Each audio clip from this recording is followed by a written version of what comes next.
on page 71. At the bottom on point 9. We're going to do point 9 and 10, and we'll probably see what we can get. We're skipping a couple on 72. But I'd like us to deal with question 9. These, again, for those who are online who might not be members of the congregation and are tuning into the first time, we have dealt with a lot of the more famous, quote-unquote, contradictions in Scripture in previous lessons at eastendchurch.org under our Wednesday Bible class. So this lesson is dealing with questions that have come across when skeptics come along and they want to challenge us, and they'll sometimes come along with the more famous ones, and then sometimes you'll get the nitpickers who will come along with these, with some of these. And so we're looking at, today we're going to look at whether killing has been commanded in Scripture or it has been forbidden. And so, Naomi, you want to get Exodus 32 and verse 27. Tammy, if you have do you have the King James Version on your tablet? Yep. Can you get that in that version, Exodus 20, verse 13? Exodus 32 and verse 27. And he said to them, Thus says the Lord God of Israel, Put your sword on your side, each of you, and go out, and go to and fro from gate to gate throughout the camp, and each of you kill his brother and his companion and his neighbor. All right.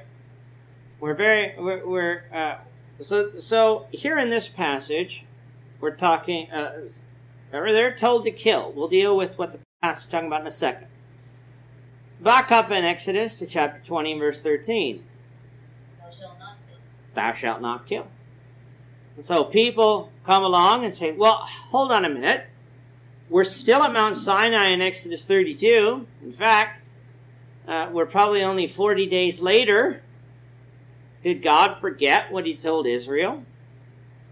Let's deal with, first of all, Exodus 20. What's going on? That's the Ten Commandments. What's the prohibition in Exodus 20? If we read it in another version, it makes it easier. But before we do that, what do you suppose the Ten Commandments is talking about here? The sixth commandment. Man that should murder someone Yeah. else, doesn't matter who, brother, whatever. Yeah. Murder is usually premeditated. Yeah. We can know from the context, even in the King James Version, this is a very large command as far as it's very broad. Thou shalt not kill. And if you take it that broadly, that means you couldn't kill animals, you couldn't kill plants, you could, like, as far as, so we understand, okay, this has to be qualified somehow. And when you read through the whole law of Moses, you come very quickly to the understanding that we're talking about killing men or women. We're talking about humans here. Thou shalt not kill. And the word used here in Hebrew means murder. Even manslaughter, even when you think about accidental killing, you still could be put to death for that. That the city of refuge was given you as an option to get to. But if you were found outside the city, or if you didn't make it there, you could be put to death even for accidental killing. We today make a difference between manslaughter and murder, premeditated murder. Whereas if you get in a car and you hit someone and you kill them, you're going to be going to jail. Almost certainly you're going to be going to jail. But you're not going to be going to jail as long as you would as if you murdered someone. If you went outside with a gun, a knife, or something, and just decided, I'm going to go kill someone. You make the conscious decision to do that. Whereas someone in a vehicle was, unless, sometimes people do, I guess, but most of the time when people are killed in car accidents, It's an accident. It's not meant on purpose. So Exodus 20, talking about murder. Now we got to deal with Exodus 32. What's the context? Because that determines a lot of what's going on here. What's going on in Exodus 32?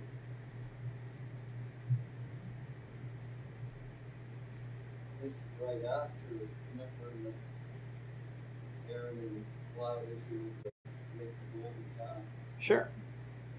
So Moses had come down from the mountain, seen Israel worship the golden calf. Of course, he threw the tablets of stone down. And judgment was pronounced. And so when you get to who was told to kill here, you got to go to verse. You can either get it from 26 or 28. Okay. Now, why were they told to kill? There was a reason. In verse 26, really. They were the priests. They were the priests, but they also did something. In verse 26. They were on the Lord's side. They were on the Lord's side. They came to the side of where Moses was. And so they were given a strict command to execute judgment or justice. Everyone wasn't just to pick up their sword and go kill someone. That's what verse 27, taken out of context. Let every man put up his sword on his side and go into the entrance throughout the camp, and let every man kill his brother. That sounds like God told everyone in Israel to massacre each other. This is qualified. The sons of Levi did this, and they did it for a reason. Was execution for crime against the law of Moses? No. Why not?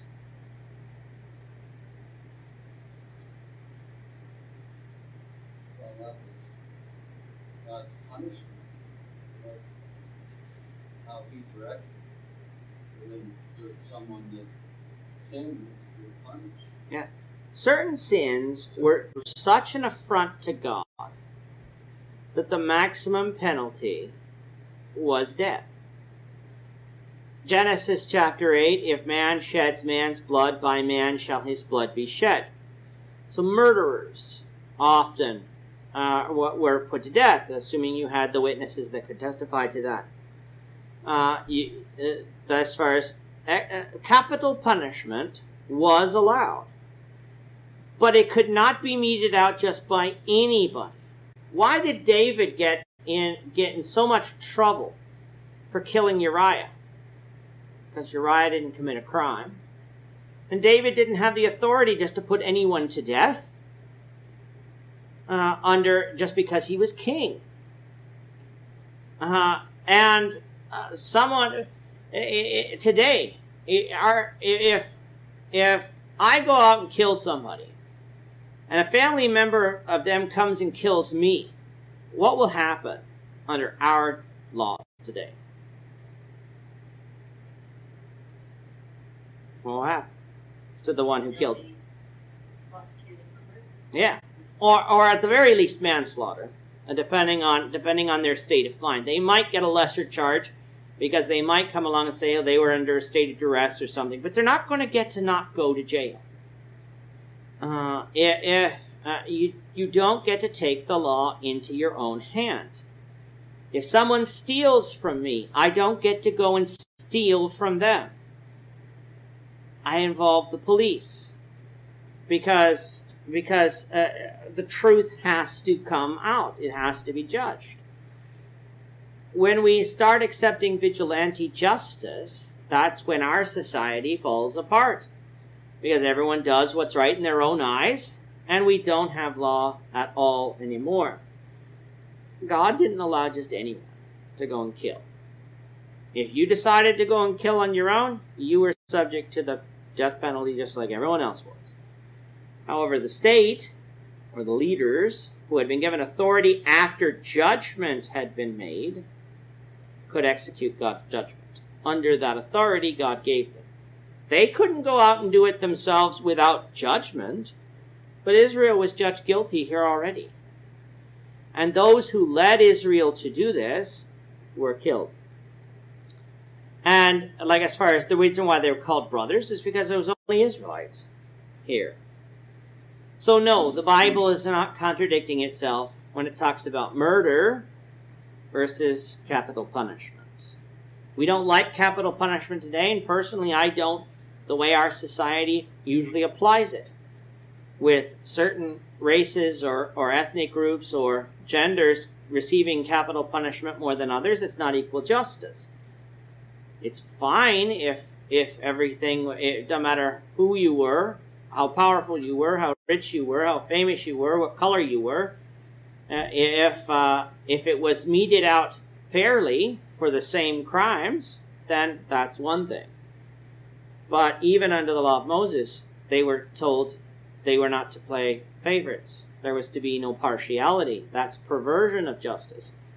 And so since that is the most irreversible penalty, we should not be meting it out unfairly if we are. But a society has the right not to do it too. Did you have something, Henry? Yeah. Just you mentioned the capital penalty. Yeah. It's death penalty. But also killing in the battlefield. Yeah. And it's also permitted by God. Acts chapter 10, Cornelius Yeah. is a century of Italian regiment, and this general century. So he became Christian, and also he had to maintain his job. Mm-hmm. But his job is killing people, killing enemies.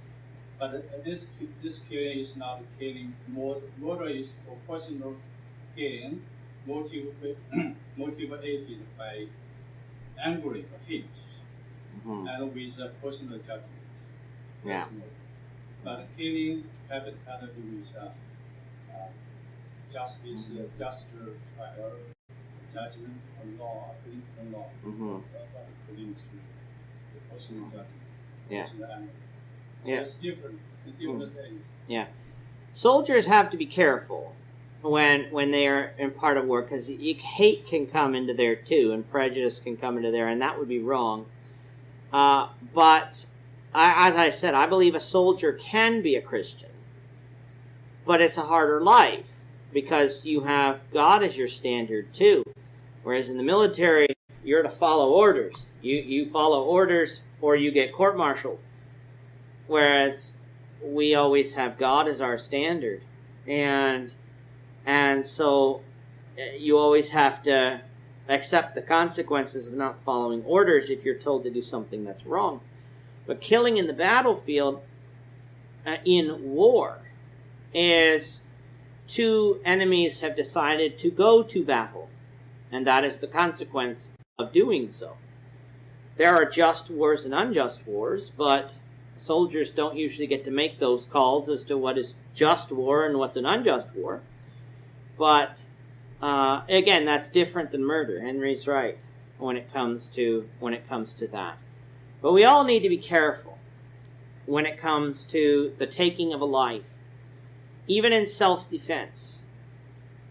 Protecting the life of another, I can see as a righteous endeavor of a Christian.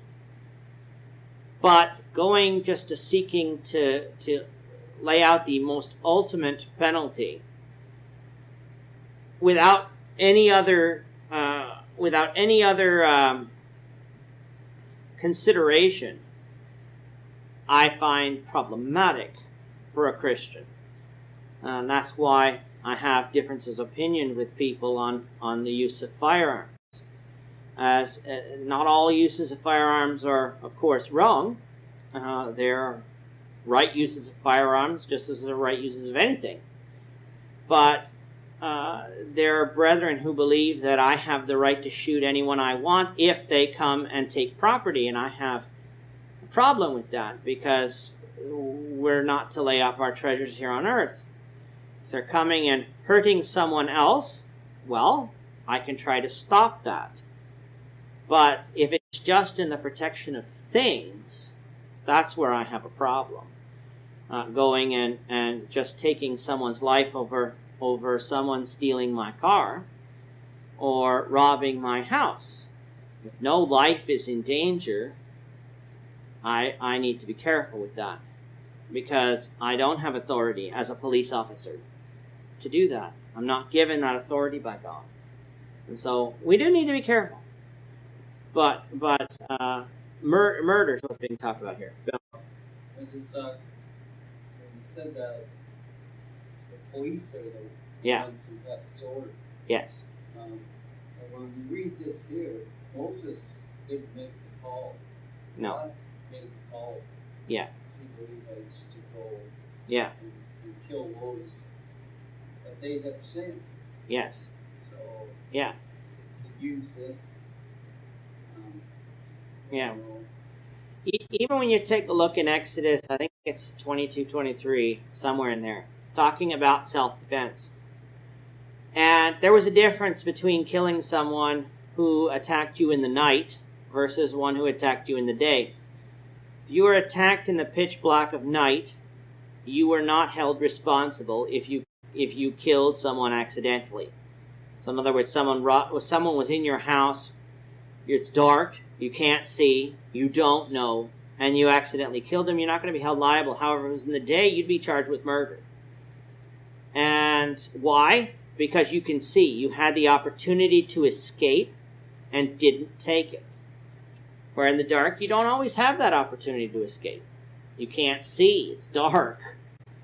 And if you had been woken up from sleep, perhaps you might not even be completely awake and understand what's going on. If you've ever been jostled awake when not expecting to be, you sometimes are a little dazed and surprised, especially if someone's there that shouldn't be there. But we got to be careful. Life is life. God still says, if man shed man's blood, by man shall his blood be shed. Even accidental killing is something that our laws deal with. They deal with them in different degrees, but they still deal with it. And so we just need to be careful. But murder is what's being talked about in Exodus 20, and this was capital punishment in Exodus 32. All right, if we are in still Exodus 20, Bill, you want to get verse 4, and then Henry, you want to get Exodus 25, verses 18 through 20. Exodus 24. Yes, please. You shall not make for yourself a carved image, any likeness of anything that is in heaven above, or that is in the earth beneath, or that is in the water under the earth. Okay. What are we talking about here? Making images to worship. Making images to worship. That's important. We're going to come back to that in a minute. Exodus 25, verses 18 through 20. And you shall make 2 cherubim of gold, of hammered work. You shall make them at the 2 ends of the mercy seat. 20. And the cherubim shall stretch out their wings above, covering the mercy seat with their wings, and they shall face one another. The faces of the cherubim shall be covered. Moses. What's cherubim? Image of angel. Yeah, it's an angelic, heavenly-like being. And this is where we get the idea that angels have wings and other things like that. But so what the charge here is that in Exodus 24, in the second commandment, God said, make no carved images. It's forbidden to do that. But then 5 chapters later, images are commanded here. God said, make these things. And they said, well, the Bible's being inconsistent. God's being inconsistent. Let's go to Exodus 20. I'd like us to build it back up to verse 2 and read through verse 5. Go back to you. I am the Lord your God, who brought you out of the land of Egypt, out of the house of bondage. You shall have no other gods before me. You shall not make for yourself a carved image, any likeness of anything that is in heaven above, or that is in the earth beneath, or that is in the water under the earth. You shall not bow down to them, nor serve them. For I, the Lord your God, am a jealous God, visiting the iniquity of the fathers upon the children to the third and fourth generation of those who hate me. All right, we get verse 6 too, and might as well finish it. But showing mercy to thousands, to those who love me and keep my commandments. So what's the prohibition here in the first and second commandment?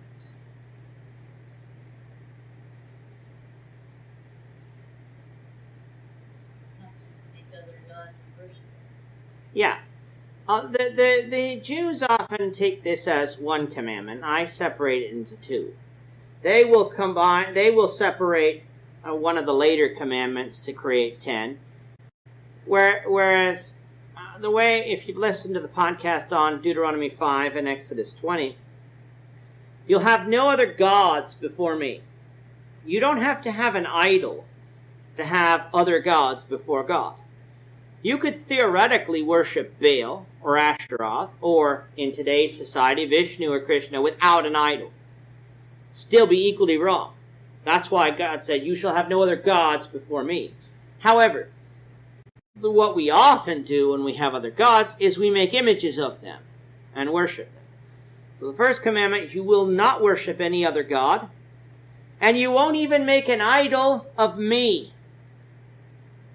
Because I could come along and say, well, I'm worshiping Jehovah, but I've got this calf here that I'm worshiping. Exodus 32, they were worshiping, supposedly, the God that brought them out of Egypt. Only he told them, don't make an idol. You will not bow down and worship. And that's why I separate these two commandments. Not only were they not to worship other gods, they weren't to worship the true God with idols. They weren't to have any idols. They won't bow down and worship. So idolatry is what is mentioned here. Now let's go to Exodus 25. Because as I said, context really is helping us out understanding what's going on. What's being made? Well, let's back up. I'll read this section. We're going to go to Exodus 25. We'll start at verse 10. And you shall make an ark of acacia wood. 2.5 cubits shall be its length, 1.5 cubits its width, and 1.5 cubits its height. And you shall overlay it with pure gold. Inside and out you shall overlay it, and you shall make on it a molding of gold all around. You shall cast 4 rings of gold for it, and put them in the 4 corners. 2 rings shall be on one side, and 2 rings on the other side. And you shall make poles of acacia wood, and overlay them with gold. You shall put the poles into the rings on the side of the ark. The ark may be carried by them. The poles shall be in the rings of the ark. They shall not be taken from it. And you shall put into the ark of the testimony which I will give you. You shall make a mercy seat of pure gold. 2.5 cubits shall be its length, and 1.5 cubits its width. And you shall make 2 cherubim of gold, of hammered work. You shall make them at the 2 ends of the mercy seat. Make 1 cherub at one end, and the other cherub at the other end. You shall make the cherubim at the 2 ends of the one piece with the mercy seat. And the cherubim shall stretch out their wings above, covering the mercy seat with their wings, and they shall face one another. The faces of the cherubim shall be towards the mercy seat. You shall put the mercy seat on top of the ark, and in the ark you shall put the testimony that I will give you. And there I will meet with you, and I will speak with you from above the mercy seat, from between the 2 cherubim which are on the ark of the testimony, but everything which I will give you in commandment to the children of Israel. What's the context? What are we talking about? God had them build something, the ark. That was his presence to them. He said, I'll meet you there. So Yeah. it wasn't something they were going to worship. It was something, it was a place they were going to meet, to speak with God. Yeah, I think it's important. They were not to worship the Ark of the Covenant. That's the one thing. They weren't going to bow down to the Ark of the Covenant and worship the cherubim. Moreover, the cherubim weren't God. They weren't representations of God. They were there to cover the mercy seat. We read in the book of Revelation about the living creatures that surround the throne of God, that conceal God in one sense. But that was the point of the cherubim here. The mercy seat was from between the two cherubim on the mercy seat was where the high priest would meet God. Not in the Ark of the Covenant, not around the Ark of the Covenant, on top of the mercy seat. That was to represent the throne of God. But the cherubim weren't worshipped. They aren't idols of God. Idolatry is forbidden in Exodus 20. This is not idolatry. Remember the pole that Moses made, the snake. And it wasn't an idol, but you look on the snake, you're going to be healed when the fiery serpents. Later on, I think it's in about Hezekiah's day, they began to worship that snake. And I think it was Hezekiah that broke it into pieces because they'd made an idol out of something that wasn't an idol. Could the Ark of the Covenant have become an idol? Yes, but that didn't forbid its making because it was made at the direction of God. Just because somebody misuses something doesn't make that something necessarily wrong to begin with. Israel was commanded to build this. It wasn't an idol. It wasn't to be worshipped. It would represent the presence of God. Where the law of God, the Ten Commandments and the law of God resided. God was there, His law was there, His throne was there. He would meet Israel there. What God's talking about is idolatry in Exodus 20. Worshipping of other gods. Any comments on that? I think it's similar to the cross. Yeah. Nowadays. Yeah. But even for us, like someone might say, well, that's how I go to God. Well, God's given us the avenue of prayer. Yeah. You know? Yeah. People kiss crosses today. I've seen them when they before big races. They'll wear their it's sort of like a good luck charm. And why is it that people wear crosses? Well, I want Jesus to be close to me. I want like as far as I want that. Well, the law of God's written on our hearts, according to Hebrews. That's where God we don't need to. A cross is not going to get us closer to Jesus. It's not. By faith, we come close to God. We don't come close by an image. It becomes an idol. But just because the cross can become an idol doesn't make the cross an idol. Like as far as it doesn't make Jesus dying on the cross, so He died on an idol, people are going to make that an idol. So therefore, no. Just because something can become an idol, it's like money. Money can become our idol. It doesn't make money wrong. Love of money, that's when we create an idol. But money itself is not necessarily wrong. Well, if someone made a cross of Christ to try to show children maybe, or us, what that might have looked like, that's not an idol. If we worship it, yeah, then that's an idol. But sometimes a lot of people see things. When they see something, it makes a bigger impression on them. So just making a cross doesn't make it an idol. Worshipping it, using it as if it was an idol, that's what makes it an idol. And so we got to be careful with that. Let's go to the top of page 72. We'll get question 11. And we're going to do 3 on this page. We'll do 11, 13, and 15. And maybe next week we'll see if we can finish the lesson before our 2-week break. and then come back with the final lesson after our 2-week break. But let's deal with anger. Naomi, you want to get Ephesians chapter 4, verse 26. Tammy, Ecclesiastes chapter 7, verse 9. And Bill, James chapter 1, verse 20. Start with Ephesians chapter 4, verse 26. Be angry and do not sin. Do not let the sun go down on your anger. Okay.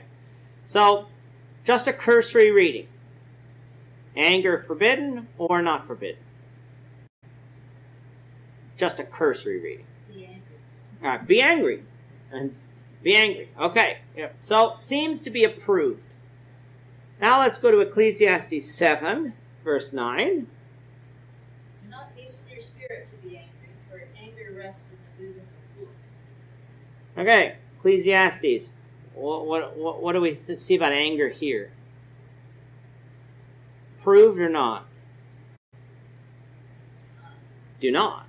So, do not be angry. Or, well, we'll deal with the intermediate words in a second. But, seemingly, do not be angry, rests in the hearts of fools. James 1:20. For the wrath of man does not produce the righteousness of God. Okay. Approved or not approved? Yeah. Not disapproved at all. So we have competing passages, or so it seems, if you just read the verse. Paul says in Ephesians 4, be angry. Solomon says in Ecclesiastes 7, and James says in James 1, don't be angry. So who's right? Let's deal with Paul's statement first. Let's go back to Ephesians 4. What is Paul saying in this passage? Let's back up. Let's start this time with verse 25. And let's go through verse 27. And since Naomi read that passage, we will give her those 3 verses. Ephesians 4, 25 through 27. Therefore, having put away falsehood, let each one of you speak the truth with his neighbor, for we are members one of another. Be angry and do not sin. Do not let the sun go down on your wrath, on your anger. Give no opportunity to the devil. So, what is Paul's sentiment here about anger? Is he really approving of it, like wholeheartedly? No. He makes the stipulation right after, do not sin, so that would make us begin to look at what anger is, Yeah. what it all consists of. Yeah. He's quoting, if we don't know, Psalms chapter 4. Verse 4, be angry and do not sin, meditate within your heart on your bed and be still. He's quoting part of what David said. I think that's David in Psalms 4. Yeah, it's the Psalm of David. In Psalms 4. He's quoting that in his admonition here. But in the context of what? When is it, like as far as anger can lead to sin, but when can anger not lead to sin?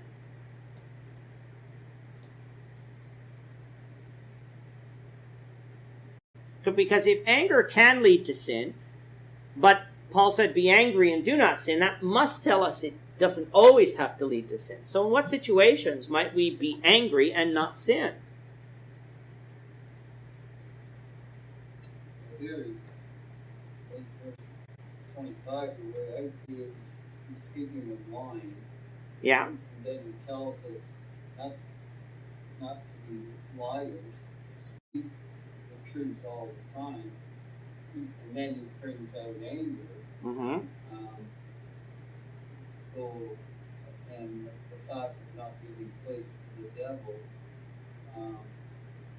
the anger, I don't like to use righteous anger, but the word's not there.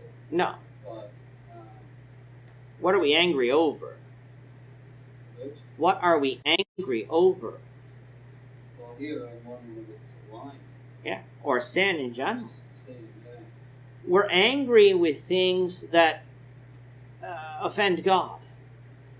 We're not angry. We should not be just getting angry because someone annoys us or we're tired. Like as far as or we just lash out. Even unbridled, quote unquote, righteous anger is a problem. Jesus was angry with the Pharisees and the scribes and the rulers of the temple. Why? Because they made the temple a den of thieves when it should have been a house of prayer. But Jesus never lost control. His anger went away when the problem was fixed. Do not let the sun go down in your wrath. Don't dwell in anger.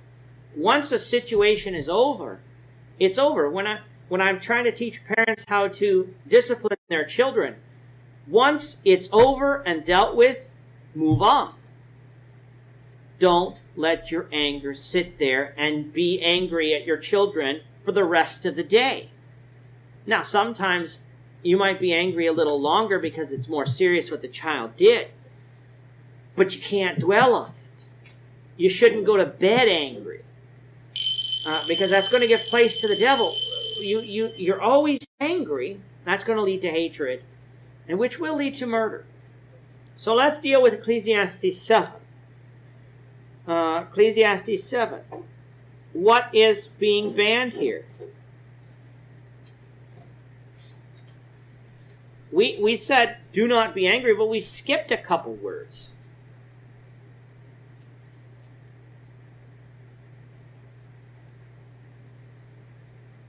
Well, it's speaking of angry, of being angry. Yeah. But it's don't race to that point. Don't try and get yourself to that point. Yeah. Trying to avoid that. Yeah. It's the same sort of thing. Do not hasten in your spirit to be angry. Just don't become angry at the drop of a hat. That's the type of anger Paul warns against. Always just being angry, looking for reasons to be angry. Sometimes you can deal with sin without having to become angry because the person truly is repentant. They really didn't mean to do it. And you can deal with something, bring about repentance and not be angry. And this is anger rests in the bosom of fools. It rests there. If you're always angry, and the fool in Ecclesiastes and Proverbs is the one who does not have knowledge of God. And someone who is always angry doesn't have the knowledge of God. God can be angry, but he's not always angry. So let's quickly go to James chapter 1. James chapter 1. We missed a passage. We missed a verse. Verse 19. Bill, you want to get that? So then, my beloved brethren, let every man be swift to hear, slow to speak, slow to wrath. For the wrath of man does not produce the righteousness of God. All right. So verse 20 says slow to wrath. Now, there's a difference, I would say, between the wrath of God and the wrath of man. The wrath of man does not produce the righteousness of God. That's unbridled sinful anger. That's not going to lead us to God. But we are to be slow to wrath. All three passages don't tell man to be angry. They warn against anger. But there might be a time when anger is justified. But only for a short time. We aren't to dwell on it. It will not bring us the righteousness of God. Bill. We even discern difference between angry and wrath ourselves anyways. It didn't say slow to anger. Yeah. It didn't say, I forgot the last verse. But what I mean is, we know that the wrath is greater than just anger. Yeah. Yeah, it's unbridled. Yeah. Like I said, you got to be careful. With anger, you start playing with fire because anger is very easy to lose control of. It's a lot like our tongue. It's very easy to lose control of our tongue if we're not careful. It's very easy to hold on to anger, to hold grudges, to start hating people, to think evil thoughts of people. That doesn't lead us to the righteousness of God. It is far away from it. And so the Bible does not approve of unbridled anger. It always warns us against it. But in a certain circumstance, when it involves sin, it is justified. I'm not ashamed to